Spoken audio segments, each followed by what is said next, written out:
CBR test, जिसे हम California bearing ratio test भी बोलते हैं, ये डेवलप करा गया by the California division of highway development. ठीक है, अब इस टेस्ट में क्या यूज है, इस टेस्ट का कैसे करा जाता है टेस्ट, ये हम समझते हैं। सबसे पहले तो इसका यूज क्या है, ताकि हम इसको इवेल्युएट कर पाए सबग्रेड जो होगा पेवमेंट में, और सब बेस कोर्स जो है सबग्रेड की सूटेबिलिटी, और सब बेस कोर्स में जो मटेरियल यूज करा जाएगा उसकी सूटेबिलिटी हम सीबीआर रेशियो टेस्ट से पता कर सकते हैं कि वो सूटेबल है कि नहीं है। ठीक है, यूज करा जा सकता है कि नहीं करा जा सकता है। It is measured to indicate relative strength. इस टेस्ट से बहुत इंपॉर्टेंट चीज है कि इस टेस्ट से हमें रिलेटिव स्ट्रेंथ पता चलती है, ना कि एब्सोल्यूट स्ट्रेंथ। एब्सोल्यूट स्ट्रेंथ हमें नहीं पता चलती है, हमें इससे रिलेटिव स्ट्रेंथ पता चलती है।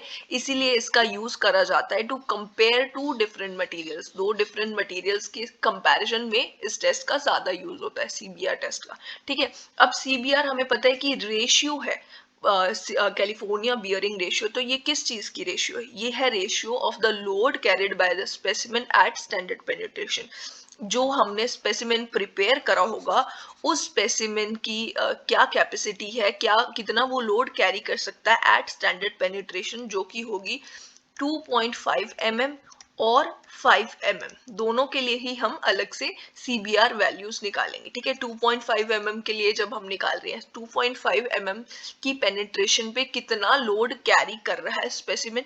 ठीक है, ये डिवाइड करेंगे by the load carried by the standard crushed stones at standard penetration. इसी पेनिट्रेशन पे 2.5 mm की पेनिट्रेशन पे लोड जो है, स्टैंडर्ड क्रस्ट स्टोन्स जो है वो कितना लोड कैरी कर पा रहे थे, जो कि हमने पहले से प्री डिटरमाइंड होगी हमारे पास वैल्यूज। ठीक है, वो कितना कैरी कर पा रहे थे उससे हमें डिवाइड कर देना है, सिंपली हमें मिल जाएगी CBR ratio.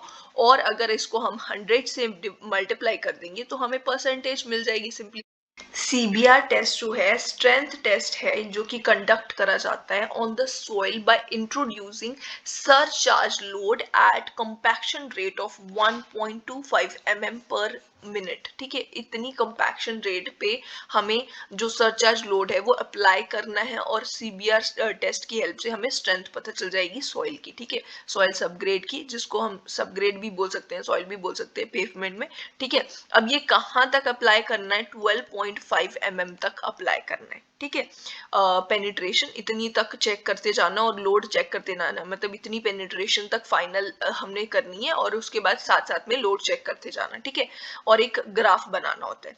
The test result have been correlated with the thickness of various material required by for the flexible pavement। जो फ्लेक्सिबल पेवमेंट है उसकी थिकनेस जो होगी वेरियस मटेरियल्स की, उनको हम कोरिलेट कर सकते हैं, मतलब इस टेस्ट से हमें पता चल सकती है। ठीक है, most commonly used for flexible pavements, flexible pavements के लिए ये ज्यादा यूज्ड होगा।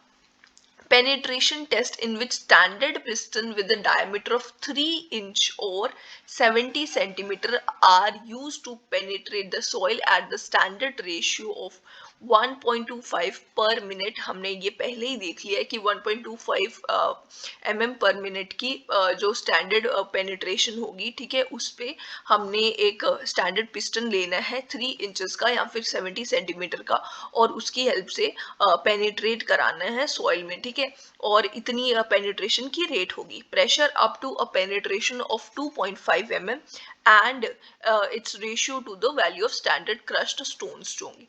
अब इस पे हम जो 2.5 mm या फिर हमारा 5 mm तक की, ठीक है, हमें देखनी है पेनिट्रेशन पे, प्रेशर देखना है या फिर लोड देखना है। ठीक है, ये हमारे पास स्टैंडर्ड वैल्यू होगी स्टैंडर्ड क्रश स्टोन्स के लिए हमारे पास पहले से वैल्यूज होंगी। ठीक है, ये वाली हम लोड भी चेक कर सकते हैं और प्रेशर भी निकाल सकते हैं फोर्स पर यूनिट एरिया करके। ठीक है, तो हमें इसकी स्टैंडर्ड क्रश स्टोन्स के लिए प्रेशर के फॉर्म में भी वैल्यूज है, लोड के फॉर्म में भी वैल्यूज है। जैसे हम रेशियो देख रहे थे ना, सीबीआर रेशियो जो हमारे पास थी, सीबीआर रेशियो अगर हम 2.5 के लिए देखें, ठीक है, ये ऐसे देख रहे थे हम, सीबीआर जो है 2.5 के लिए हम देख रहे थे, तो लोड ले रहे थे हम अपने स्पेसिमेन का, और लोड देख रहे थे जो हमारे पास स्टैंडर्ड क्रश्ड रॉक्स हैं। ठीक है, उसके लिए देख रहे थे ना।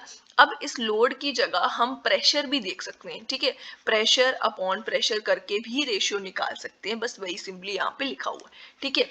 तो वो भी हमारे पास स्टैंडर्ड क्रश्ड रॉक्स जो होंगी उसके लिए हमें प्रेशर की वैल्यूज में टर्म्स में भी वैल्यूज दी होंगी और लोड की टर्म्स में भी। Most cases CBR value decrease as penetration values increase, penetration values जो होगी जब वो इंक्रीज करती है, और मोस्ट केसेस में सीबीआर वैल्यू डिक्रीज करती है। जनरली सीबीआर की जो वैल्यू आएगी ना हमारे पास, सीबीआर रेशियो जो होगी वो 2.5 mm पे ग्रेटर होगी देन 5 mm। अब जब हमने ये दोनों तरीके से निकाला ना, जब हम निकालेंगे सीबीआर रेशियो जब निकालेंगे तो ये दोनों तरीके से हम 2.5 के लिए भी निकालेंगे सीबीआर, हम 5 के लिए भी निकालेंगे, 5 mm के लिए भी निकालेंगे। इन दोनों में से जो मैक्सिमम वैल्यू होगी वो हमें लेनी है, बट जनरली मैक्सिमम जो होगी वो 2.5 के लिए मैक्सिमम आती है। अब जो ये मैक्सिमम है अगर 2.5 के लिए नहीं आती है तो और 5 mm की आ जाती है मैक्सिमम वैल्यू, सीबीआर 5 के लिए अगर मैक्सिमम वैल्यू आ जाती है, ग्रेटर वैल्यू आ जाती है, तो हमें क्या करना है, टेस्ट को रिपीट करना है, ठीक है। वही वैल्यू हमें नहीं लेनी है, हमें टेस्ट को रिपीट करना है। अगर रिपीट करने पे फिर से सीबीआर जो है 5 की वैल्यू ग्रेटर आ जाती है, इसका मतलब कि हमें अब यही जो वैल्यू है वही रिपोर्ट कर देनी है टेस्ट का रिजल्ट, ठीक है, मतलब यही टेस्ट रिजल्ट हो गया। अब इस टेस्ट की एम क्या है, to determine California bearing ratio value of soil by conducting load penetration test.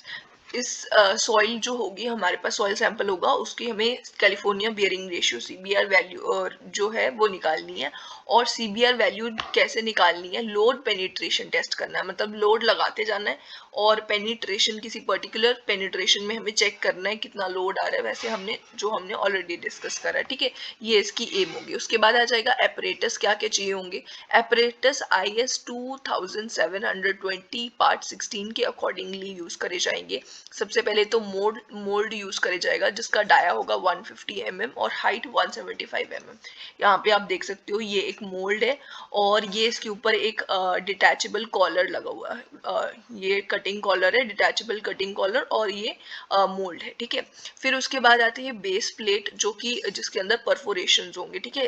इस मोल्ड को हमें इस मोल्ड को प्लेस करना है एक बेस प्लेट पे, जिसपे इस तरीके से कुछ इस तरीके से पोर्शन होगा जहाँ पे छोटे छोटे पोर्स होंगे, ठीक है, तो परफोरेशन होंगे मतलब, ठीक है। फिर उसके बाद सरचार्ज वेट 2.5 kg का, ईच सेंट्रल होल जिसमें होगा 53 mm, ये है सरचार्ज वेट, जिसका यहाँ पे जो डाया है ये होगा 53 mm का, ठीक है।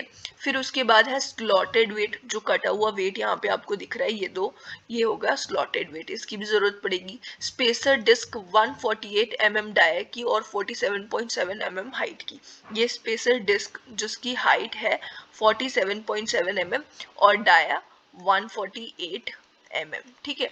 और फिर उसके बाद डायल गेजेस की जरूरत पड़ेगी, जो कि हम मशीन में देख सकते हैं, यहाँ पे ये 2 डायल गेजेस की जरूरत हमें पड़ेगी। ISC 220 mm की चाहिए होगी, ठीक है। फिर उसके बाद पेनिट्रेशन प्लंजर चाहिए होगा हमें, ठीक है, एक तो प्लंजर चाहिए होगा और एक कॉम्पैक्शन रैमर चाहिए होगा, ठीक है, ये दोनों की जरूरत पड़ेगी। और कॉम्पैक्शन रैमर जो होंगे वो 2 टाइप के हो सकते हैं, वो भी हम आगे डिस्कस करने वाले हैं। फिर लोडिंग मशीन जो हमें मेनली चाहिए, ये मशीन जो होगी ये loading machine CBR testing machine होगी, ठीक है, जो कि 5000 kg की होगी ये, ठीक है। फिर उसके बाद एक बैलेंस वेट चेक करने के लिए, फिर फिल्टर पेपर्स की जरूरत पड़ेगी हमें, फिर मिक्सिंग टूल्स जिसमें हम सॉइल और वाटर को मिक्स करेंगे, फिर ट्रे की जरूरत पड़ेगी एक, और एक मेजरिंग सिलेंडर की भी जरूरत पड़ेगी। अब इस टेस्ट को 2 पार्ट्स में करा जाता है। सबसे पहले हमें प्रिपेयर करना है टेस्ट स्पेसिमेन, दूसरे नंबर पे हमने करनी है पेनिट्रेशन टेस्ट, ठीक है। सबसे पहले जो टेस्ट स्पेसिमेन प्रिपेयर करना है, स्टैटिक कॉम्पैक्शन से हम कॉम्पैक्ट करेंगे उसमें सॉइल को, और या तो स्टैटिक कॉम्पैक्शन से या फिर डायनेमिक कॉम्पैक्शन से, ठीक है। डायनेमिक कॉम्पैक्शन में इम्पैक्ट लोड आएगा और स्टैटिक कॉम्पैक्शन में ग्रेजुअल लोड आएगा, ठीक है। अब जो डायनेमिक कॉम्पैक्शन है उसमें भी एक लाइट कॉम्पैक्शन करी जा सकती है, एक हैवी कॉम्पैक्शन करी जा सकती है।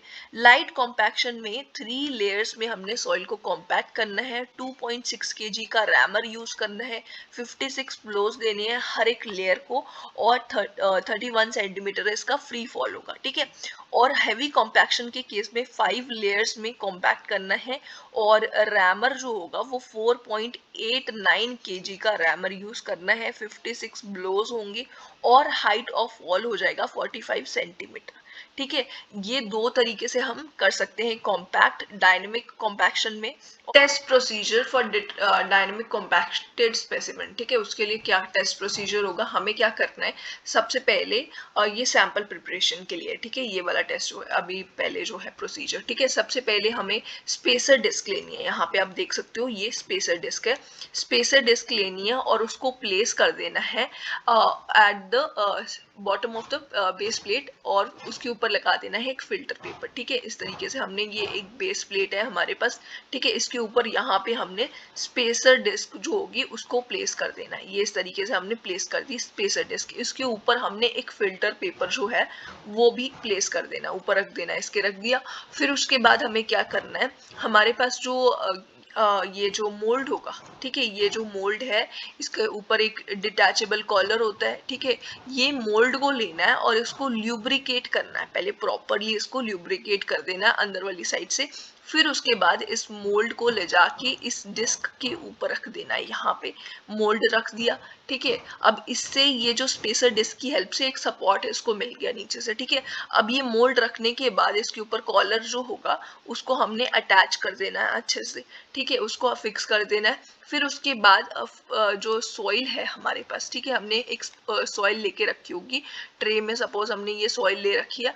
अब इस सॉइल को हमें पास करवाना है 20 mm की सीव से, ठीक है, पास करवाना है। फिर उसके बाद वो हमें सॉइल सैंपल का यूज करना है जो 20 mm की सीव से पास कर जाएगा, ठीक है, वो वाली हमने सॉइल ली, ठीक है, हमने वो सॉइल ले ली। उसके बाद हमें क्या करना है, उसमें वाटर जो है वो ऐड करना है, ठीक है, मेजरिंग जो सिलेंडर है उससे हमने वाटर को मेजर करके इसको इसमें वाटर ऐड करना है। अब वाटर कितना ऐड करना है, वाटर इतना ऐड करना है कि सोइल अपनी मॉइस्चर ऑप्टिमम मॉइस्चर कंटेंट पे पहुंच जाए या फिर फील्ड मॉइस्चर कंटेंट पे हो, ठीक है। हमने इन दोनों के अकॉर्डिंगली जो वाटर है उसको हमें मेजर करके इसमें सॉइल में ऐड कर लेना है। जब हमने सॉइल में ऐड करा फिर उसके बाद उसको मिक्स कर देना है, ठीक है, सॉइल को अच्छे से मिक्स करना है। फिर उसके बाद सॉइल को हमें मोल्ड में अब फिल करते जाना है, इसको हमने ये फिक्स कर दिया हुआ है इसको, ठीक है। अब ये जो मोल्ड है इसको हमने प्रॉपरली फिक्स कर दिया हुआ, अब इसके अंदर हम सॉइल फिल करते जाएंगे। हमने कितने लेयर्स में फिल करना है, अगर हमारी मर्जी है हमें हैवी कॉम्पैक्शन करनी है तो 1/5 के, और अगर हमें लाइट कॉम्पैक्शन करनी है 1/3 के, वो हमारी अपनी चॉइस है, ठीक है। तो 1/3 मतलब 1/3 लेयर फिल की, फिर उसके बाद हमने इसकी कॉम्पैक्शन करी, 52 नंबर ऑफ ब्लोज दिए, किसके हेल्प से, रैमर की हेल्प से, ठीक है। उस तरीके से करके एक एक करके पहले एक बार दिए ब्लोज, फिर उसके बाद फिर से और सॉइल ऐड करी, फिर से एक और बार दी, और फिर उसके बाद हमने सॉइल पूरी की पूरी, जब टॉप सरफेस हो जाएगा हमारा थर्ड, जो सपोज 3 लेयर्स में अगर हम करें, थर्ड वाला हो गया लेयर, उसके बाद हमें क्या करना है, हमें ये जो कॉलर है ये ब्लोज देने के बाद ये कॉलर को रिमूव करना है, और फिर उसके बाद यहाँ पे ये जो होगा कॉलर हमने रिमूव कर दिया, ठीक है, ये हमने कॉलर रिमूव कर दिया, और जो ये वाला पोर्शन है हमारे पास मोल्ड, इसके टॉप सरफेस में कुछ एक्स्ट्रा सॉइल होगी वो रिमूव कर देनी है, ठीक है, उसको ट्रिम ऑफ कर देना है। फिर उसके बाद हमें क्या करना है, अब इस स्पेसिमेन को क्या करना है, इसका वेट चेक करना है, हमने इसको वेइंग मशीन में ले जाके रखना है इतने पोर्शन को, मोल्ड को, और इसका वेट चेक कर देना है। फिल्टर पेपर रिमूव कर लेना है, नया फिल्टर पेपर जो है वो हमें मोल्ड के बॉटम पे प्लेस कर देना है, ठीक है। फिर उसके बाद जो हमारे पास कॉम्पैक्टेड सरफेस होगा ना, उसका जो बॉटम पोर्शन होगा, मतलब उसे उल्टा करके हमें रखना है, ठीक है। ये कॉम्पैक्ट यहाँ से हम कर रहे थे, जब ऊपर से हम कर रहे थे इस तरीके से इधर से कॉम्पैक्ट कर रहे थे ना, अब इसका बॉटम वाला पोर्शन जो है हमने उसको नीचे रख देना है और इसे उल्टा करके प्लेस करना है। और यहाँ पे इस मोल्ड में यहाँ पे हमें क्या करना है, एक वेट जो होगा 2.5 kg का, इस सॉइल के ऊपर हमें एक वेट रख देना है 2.5 kg का। फिर उसके बाद हमने इस असेंबली को ले जाके हमने पेडेस्टल पे रखना है लोडिंग मशीन के, और फिक्स कर देना है अब इस असेंबली को, ठीक है। और इसमें एक और 2.5 kg का वेट लगा देना है इसके ऊपर, 2.5 kg का, ठीक है। फिर उसके बाद हमें डायल रीडिंग्स जो होंगी, डायल गॉज की रीडिंग्स जो होंगी उसको 0 पे सेट कर देना है, और हमें प्लंजर जो होगा उसको पेनिट्रेट करने देना है at the rate of 1.25 mm पर मिनट। इस प्लंजर को हमें पेनिट्रेट करने देना है इस रेट पे, लोडिंग रेट पे, इस पेनिट्रेशन की रेट पे, ठीक है।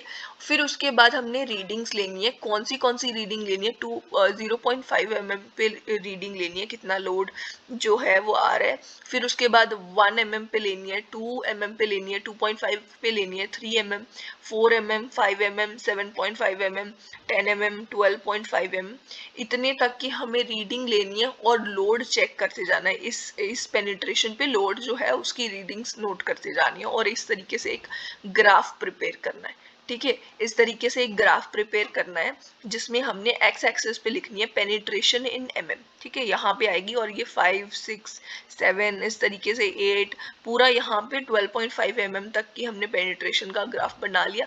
फिर उसके बाद यहाँ पे आएगी लोडिंग, जो इन पेनिट्रेशन पे लोडिंग आ रही थी, ठीक है। फिर उसके बाद हमें इस तरीके का कुछ ग्राफ मिलेगा, ठीक है। यहाँ पे आप जो ऊपर देख रहे हो ये इस तरीके का ग्राफ मिलेगा। अगर ये ग्राफ जो है आप देख सकते हो ये कॉन्वेक्स अपवर्ड है, ठीक है। अगर ये ग्राफ इसकी जगह यहाँ पे स्टार्टिंग में इनिशियली कुछ कॉन्केविटी आती है इसमें, ठीक है, इनिशियल इसमें कुछ कॉन्केविटी आती है, तो इसका मतलब यहाँ पे हम कुछ एरर आ गया, ठीक है, यहाँ पे एक एरर आ गया हुआ है। अब इस एरर को हमें रिमूव कैसे करना है? इस एरर में हमें क्या करना है, ये जो यहाँ पे पोर्शन है ना इसको पीछे की तरफ एक्सटेंड करना है। अब आप देख सकते हो जैसे पहले कॉनकेव था ना, अब जो पोर्शन है ये पूरा का पूरा कॉन्वेक्स अपवर्ड है, मतलब कॉन्वेक्स जो होता है वो इस तरीके से होगा ना, कॉनकेव इस तरीके से होगा, ठीक है। अब ये कॉन्वेक्स के फॉर्म में है, अब ये ग्राफ सही है, ठीक है। अब हमें क्या करना है, हमें नोट करनी है 2.5 mm पे और 5 mm पे जो वैल्यूज आई हैं लोड की, वो हमें डिटरमाइन करनी है, वो नोट कर लेनी है। और सीबीआर जो है रेशियो, उसकी परसेंटेज के फॉर्म में वैल्यू निकाल लेनी है। सीबीआर रेशियो की कैसे वैल्यू निकालनी है? हमारे पास स्टैंडर्ड लोड और स्टैंडर्ड वैल्यूज, ये ऊपर वाली वैल्यू तो हमें मिल गई, हमने लोड चेक कर लिए 2.5 के लिए और 5 mm के लिए। स्टैंडर्ड वैल्यूज जो होंगे वो हमारे पास पहले से प्री डिटरमाइंड है, जो कि हमारे पास क्या है, पेनिट्रेशन जो है 2.5 mm की पेनिट्रेशन के लिए स्टैंडर्ड क्रश्ड स्टोन्स जो होगी उसकी लोड, उस पे लोड कितना आएगा, वो आएगा हमारे पास 1370, ये आ जाएगा केजी में लोड। और इस पे स्ट्रेस कितनी आएगी, 70 kg पर सेंटीमीटर स्क्वायर, ठीक है, इस तरीके से आ जाएगी। और ये जो है अगर यहाँ पे लोड जो है वो हमें पता है, अगर सपोज कोई न्यूमेरिकल आ जाता है, अगर हमें लोड दिया गया है स्टैंडर्ड क्रस्ट स्टोन का या फिर स्पेसिमेन का, तो हमें लोड वाली वैल्यूज यूज करनी है। अगर हमें जो है स्ट्रेस दी गई है तो स्ट्रेस वाली वैल्यूज यूज करनी है, ठीक है। यहाँ पे आ जाएगा 5 mm के लिए हो जाएगा 2055 kg और 105 kg पर सेंटीमीटर स्क्वायर। अब मैं यहाँ पे आपको बता दूं कि अगर आपको याद रखना है तो ये दोनों ही वैल्यूज 1370 मल्टीप्लाई बाय 1.5 अगर हमें करते हैं तो ये आ जाएगा 2055, ठीक है। और हमारे पास जो 70 है इसको मल्टीप्लाई बाय 1.5 करेंगे तो 105 आएगी। मतलब कि इसको इन वैल्यूज को 2.5 mm की वैल्यूज को आपको याद रखना है और उसको मल्टीप्लाई करेंगे 1.5 से तो 5 mm वाली वैल्यूज भी आपको मिल जाएंगी, ठीक है। अगर सपोज हम सीबीआर वैल्यू हम निकालते हैं, सपोज हमारे पास लोड जो है 2.5 के लिए 2.5 mm की पेनिट्रेशन के लिए लोड हमने सपोज 70 जो है 70 kg हमें मिल गया, ठीक है। और 5 mm वाली के लिए हमें मिल गया 80 kg, ठीक है। सपोज कर रहे हैं हम, कुछ इस तरीके से कुछ क्वेश्चन है कि इतना लोड आया हुआ 2.5 mm के लिए और 5 mm पेनिट्रेशन के लिए इतना लोड है, ठीक है।